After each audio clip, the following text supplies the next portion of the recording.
Nurse Kyra Valish adjusted her crystalline medical instruments with practiced precision, her translucent blue fingers catching the soft glow of the medical bay's ambient lighting.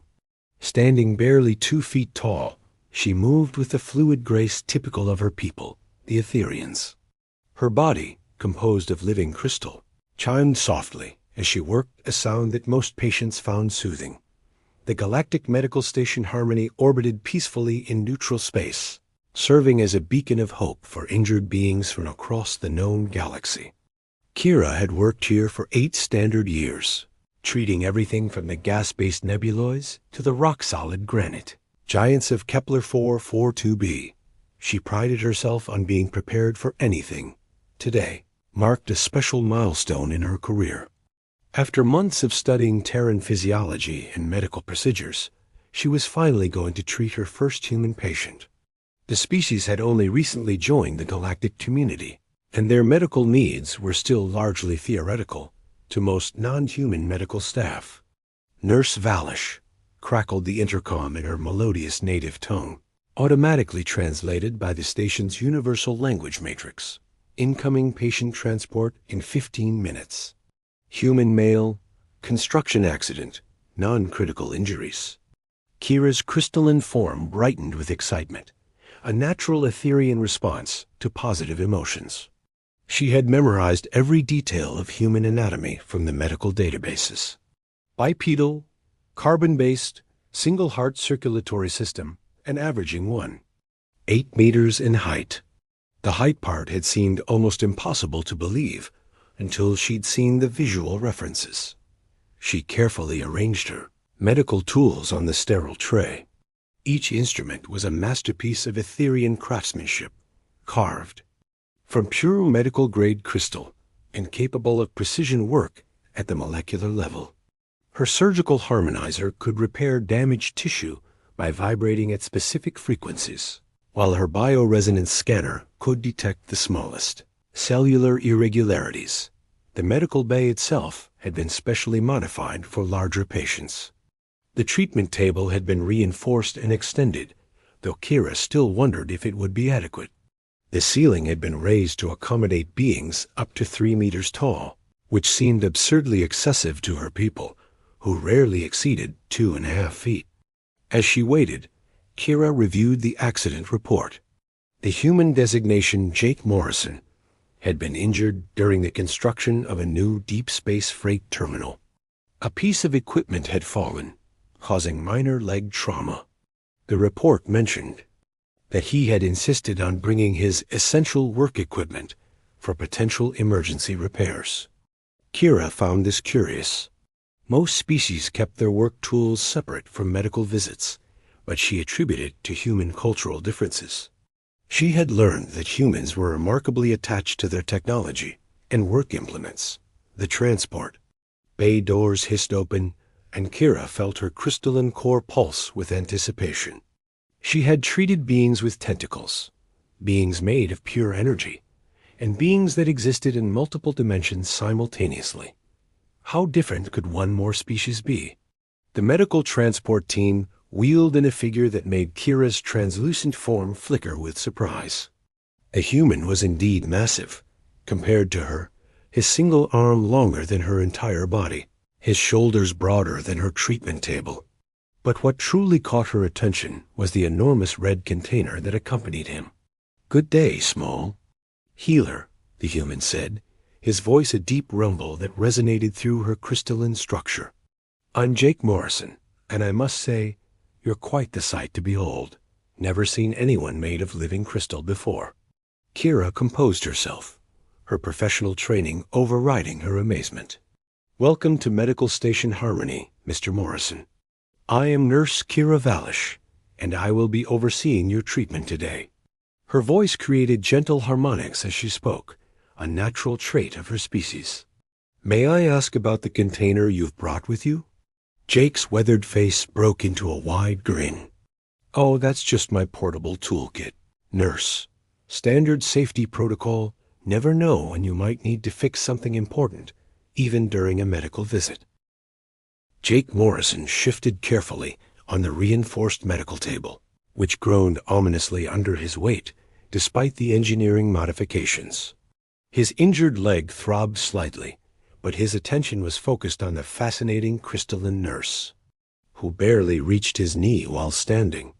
"Your injury appears to be minor bruising, with slight tissue swelling," Kira announced after completing her bioresonance scan. Her crystalline fingers had moved the scanner, which looked like a delicate jeweled wand around his massive leg with the precision of a master artist. "However, I'm curious about the equipment that caused your accident. Could you show me what you were working with?" Jake's eyes lit up with the enthusiasm that all humans seem to share when discussing their tools. "Absolutely. I love talking shop. Everything I need for emergency repairs is right here in my kit." He gestured toward the red container with obvious pride. Kira approached the toolbox, expecting to find instruments similar to what other species used, perhaps slightly larger versions of precision tools. Her people's construction implements were elegant crystal formations that could reshape matter at the atomic level. Even the largest Etherian construction tool could fit comfortably in her palm. When Jake opened the container, Kira's crystalline form went completely transparent with shock and involuntary response her species exhibited during extreme surprise. Inside wasn't a collection of tools at all, but what appeared to be an arsenal of weapons from some primitive warfare museum. The first item that caught her attention was a wrench longer than she was tall.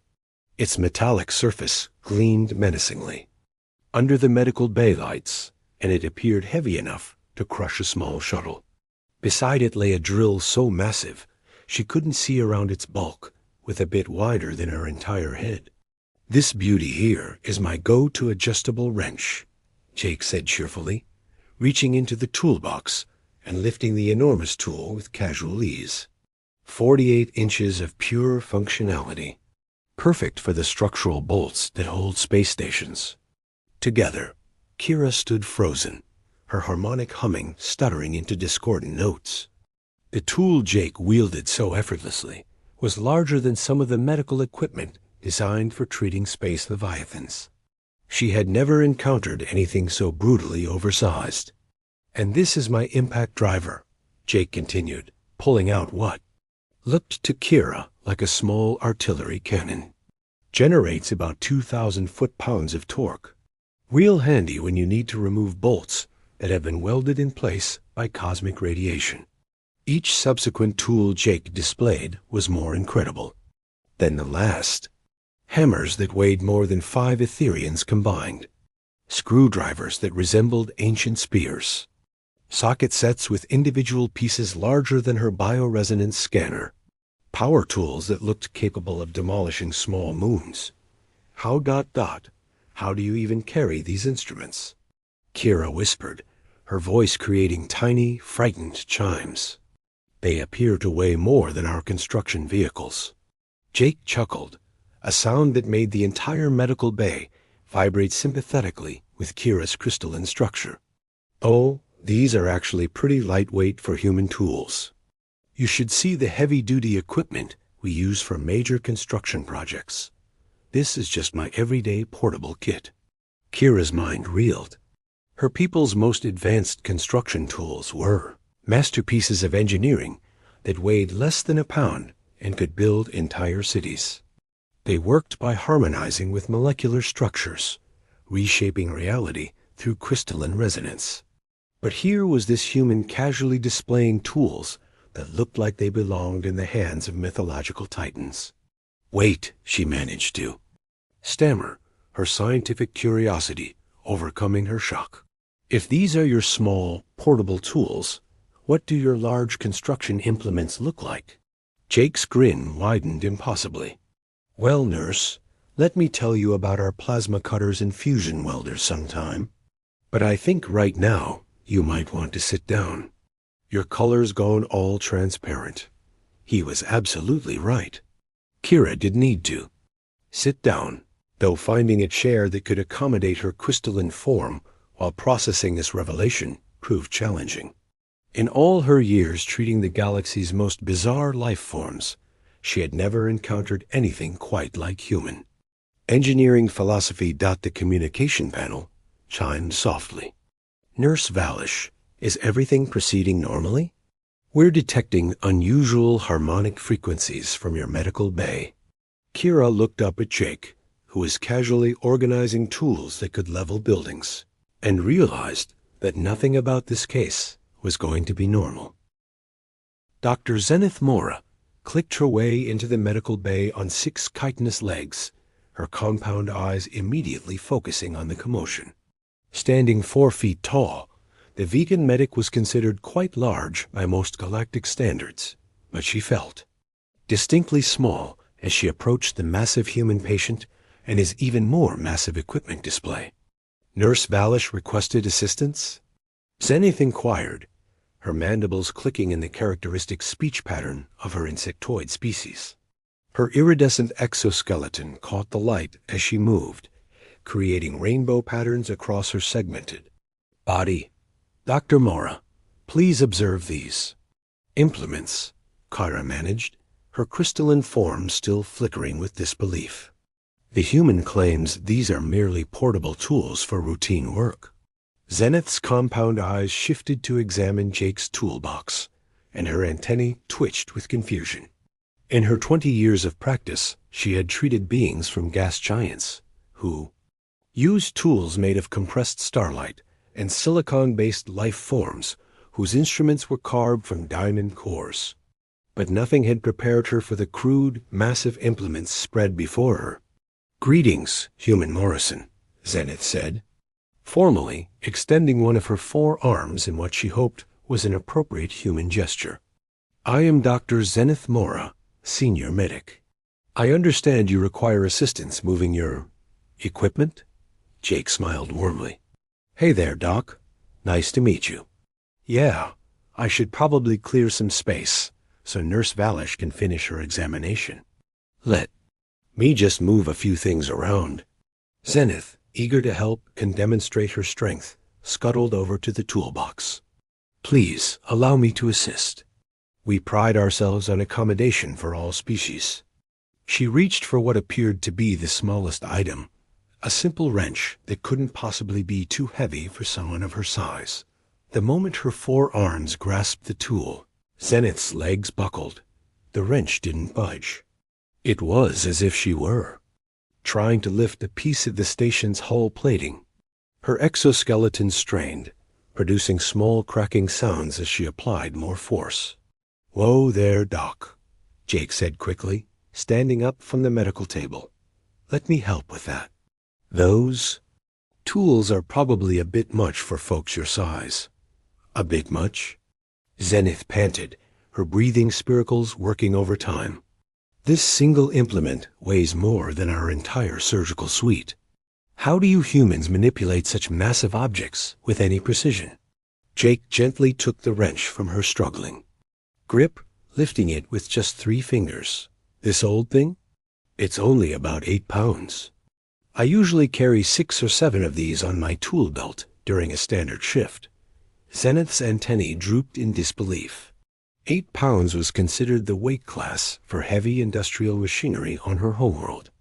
Her people performed microsurgery, with tools that weighed fractions of an ounce, manipulating them with the same precision humans used to write. But how do you achieve accuracy? She asked, genuinely fascinated. Our construction philosophy emphasizes delicate manipulation. We can build structures atom by atom, placing each molecule with perfect precision. Surely such massive tools must result in crude, imprecise work. Jake's expression grew thoughtful. You know, that's a really good question. Our approach is completely different. Watch this. He selected a wrench that looked like a medieval weapon to both medical professionals and demonstrated, making tiny adjustments to an imaginary bolt. Despite the tool's enormous size, his movements were controlled and precise. The thing is, Jake explained, we're building on a completely different scale. When you're constructing space docks that stretch for miles or assembling fusion reactors, the size of small moons, you need tools that can handle massive structural forces. These aren't crude instruments. They're precision tools designed for precision work at a huge scale. Zenith found herself reconsidering everything she thought she knew about engineering. Her species could build beautiful, intricate structures, but they were limited in size. Human tools might look primitive, but they were designed for projects that dwarfed anything her people could imagine. It's fascinating, she clicked thoughtfully. Your species approaches construction from the macro level downward, while most galactic civilizations work from the micro level upward. Neither approach is wrong. They're simply adapted to different scales of ambition. Kira's crystalline form began to glow with understanding.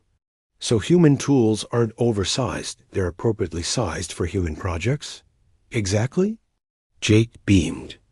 Though I have to admit, seeing your medical tools makes me wonder how you manage such delicate work. That scanner of yours is more precise than anything we have. As the three beings continued their discussion, word spread throughout the station that the human patient had brought something unprecedented to Medical Bay 7. Soon, curious staff members from dozens of species were gathering outside, eager to witness this cultural exchange. Captain Rexa Thornfield ducked through the medical bay doorway, her 6-foot frame making the reinforced entrance seem barely adequate. Her engineering uniform was pristine, despite having just completed a 12-hour shift overseeing the construction of the new deep space freight terminal. Word had reached her that one of her crew was injured and causing quite a stir at the medical station. "Jake," she called out, her voice carrying the authority of someone accustomed to being heard over the roar of industrial machinery. "How are you holding up? And what's all this about you shocking the medical staff?" Captain Thornfield. Jake straightened up on the medical table, wincing slightly as his injured leg protested. "Just a minor bruise, ma'am.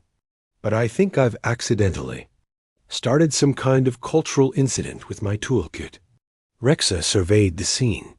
A crystalline nurse, who seemed to be flickering with continuous amazement.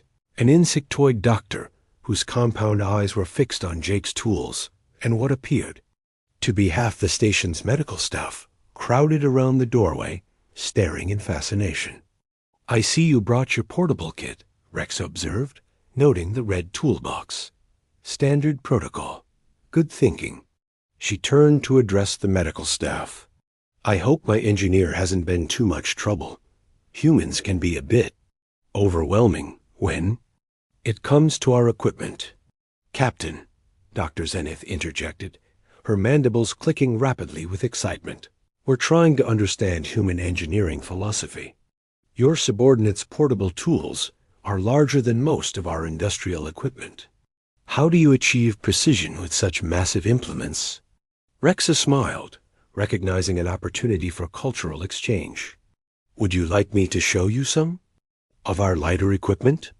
I brought a few items in case Jake needed assistance with emergency repairs."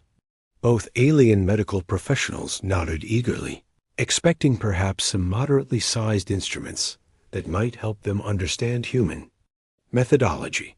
When Rexa opened her own equipment case, the reaction was even more dramatic than when Jake had revealed his tools.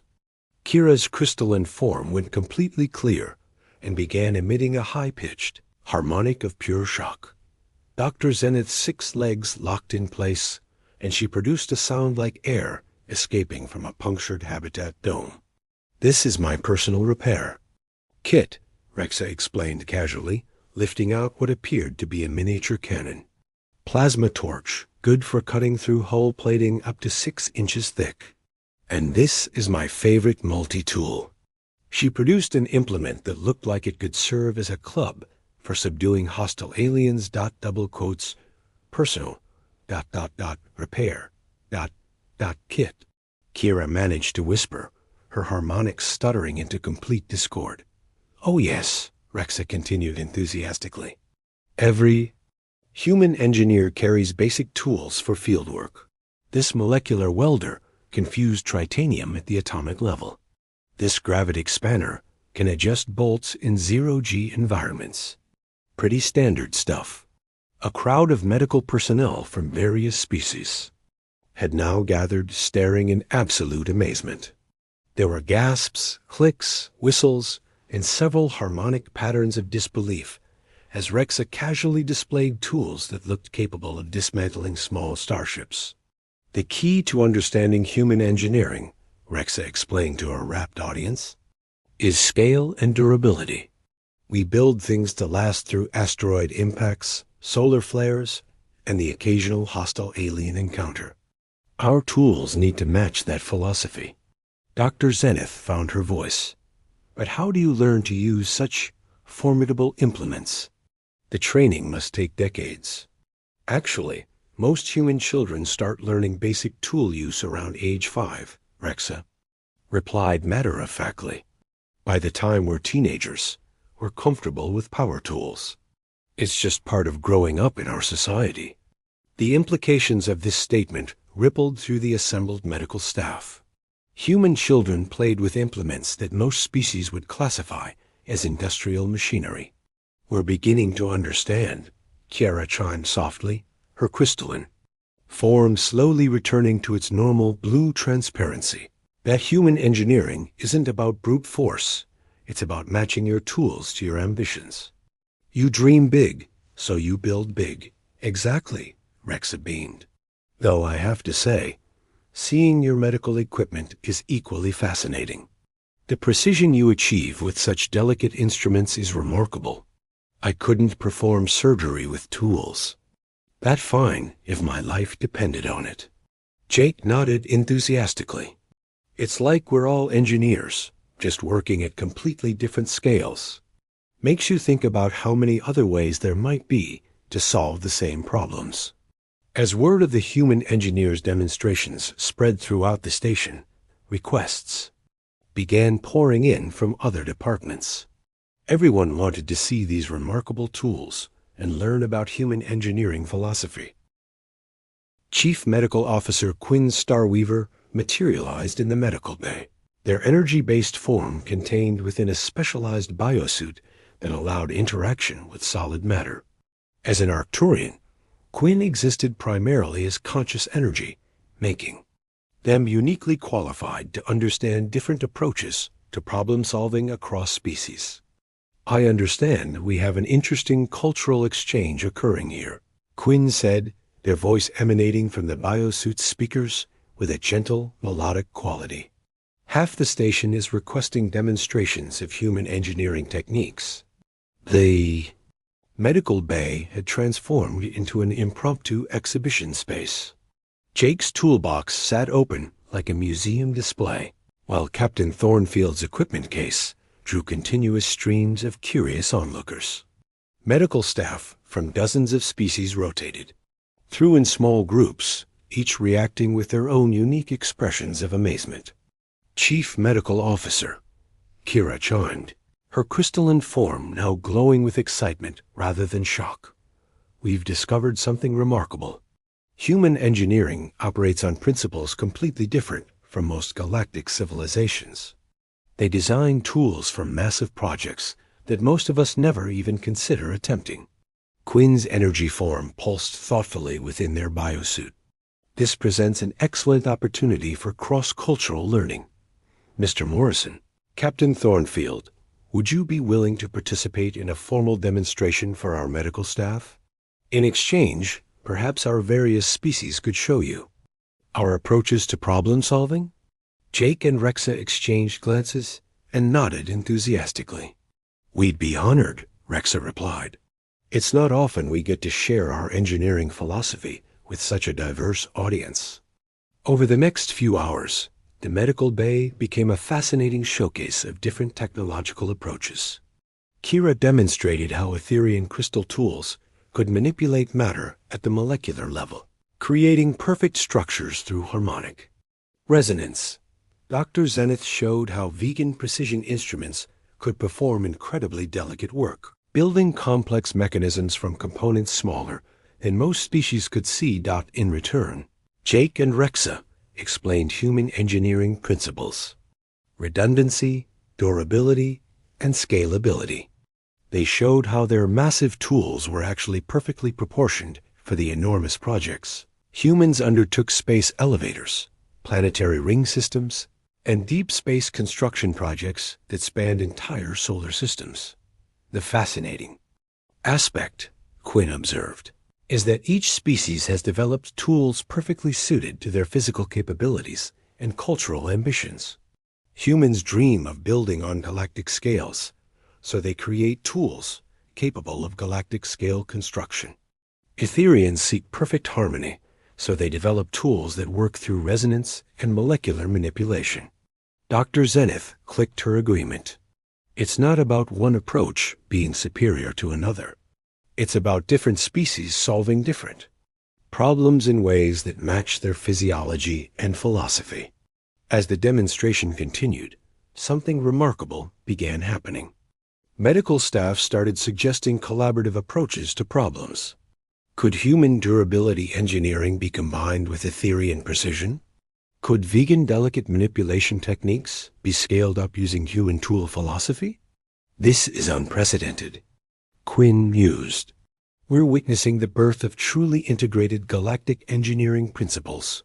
Mr. Morrison's simple medical visit may have started something much larger. Jake, who had started the day with nothing more than a bruised leg and a routine medical appointment, found himself at the center of what was rapidly becoming a station-wide cultural exchange. You know, he said thoughtfully, when I woke up this morning, I never imagined my toolkit would cause this much excitement. The best discoveries often happen by accident. Kara chimed, her crystalline form now glowing with warm satisfaction. Your equipment helped us realize that there are as many approaches to engineering as there are species in the galaxy.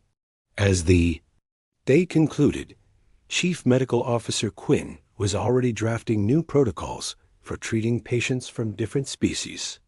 They established equipment exchange programs, cross-cultural training initiatives, and most importantly, a new understanding that what seemed impossibly large or impossibly small to one species might be perfectly normal to another.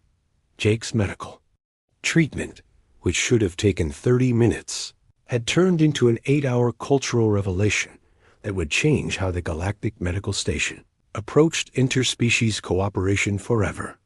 Sometimes the most profound discoveries came not from laboratories or research facilities, but from simple moments when beings from different worlds tried to understand each other's tools. And in the end, that understanding proved to be the most powerful tool of all.